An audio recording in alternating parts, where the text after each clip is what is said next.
দস্যু বাহিনীদের কার্যক্রমের মাধ্যমে আমরা জানি যে একটা বড়সড় অবৈধ অর্থনীতি এখানে কার্যকর রয়েছে। এই অবৈধ অর্থনীতির পরিমাণ কিন্তু অনেক বেশি।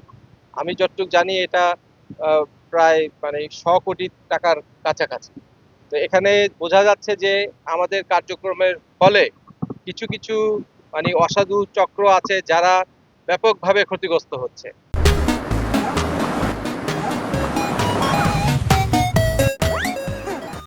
এই ক্ষতিগ্রস্ত হওয়ার কারণে তারা চাচ্ছে না যে বাংলাদেশ কোস্টগার্ড এই এলাকাতে মানে তারা যেভাবে সফলতার সাথে আমরা যে কার্যক্রমগুলো চালিয়ে যাচ্ছি সেটা অব্যাহত থাকুক, এবং যারই পরিপ্রেক্ষিতে তারা কিছু ধরনের অপপ্রচার এবং বিভ্রান্তিকর তথ্য বাংলাদেশ কোস্টগার্ডের নামে চালিয়ে যাচ্ছে, যেটা আমরা গত ১.৫-২ মাস যাবৎ দেখেছি।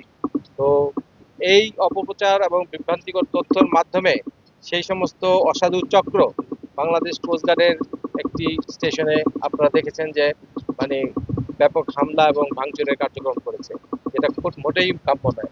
আমাদের জনবলের স্বল্পতা আছে, জনবলের স্বল্পতার কারণে আমরা সবসময় সব জায়গায় ব্যাপক হারে লোকজন আমরা নিয়োজিত রাখতে পারি না।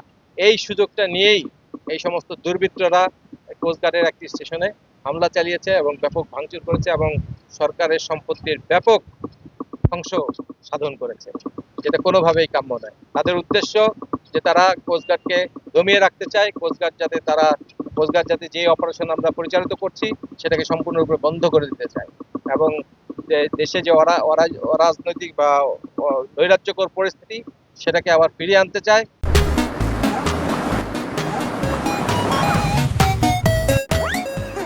এবং এই আমাদের যে সাধারণ জেলে যারা আছে তারা জেলে অনেক গিয়ে তাদের জীবিকা নির্বাহের জন্য যে সমস্ত কার্যক্রম করে সেটাকে তারা নিজের নিয়ন্ত্রণে নিতে চায় এবং মুক্তিপণ আদায়ের মাধ্যমে তাদের ব্যবসাকে ক্রমাগত অব্যাহত রাখতে চায়।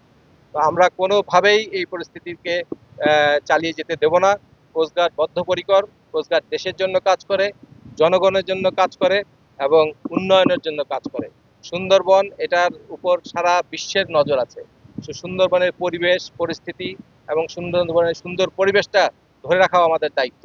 এই জন্য যে যেভাবে ইচ্ছা সেখানে মানে কি বলে অপকর্ম চালিয়ে যে সুন্দরবনকে বিনষ্ট করবে, সুন্দরবনের পরিবেশ নষ্ট করবে, এখানে যারা জীবিকা নির্বাহ করে তাদের জীবনকে কি বলে হুমকির মুখে ফেলবে, এই কার্যক্রম আমরা হতে দিতে দেব না।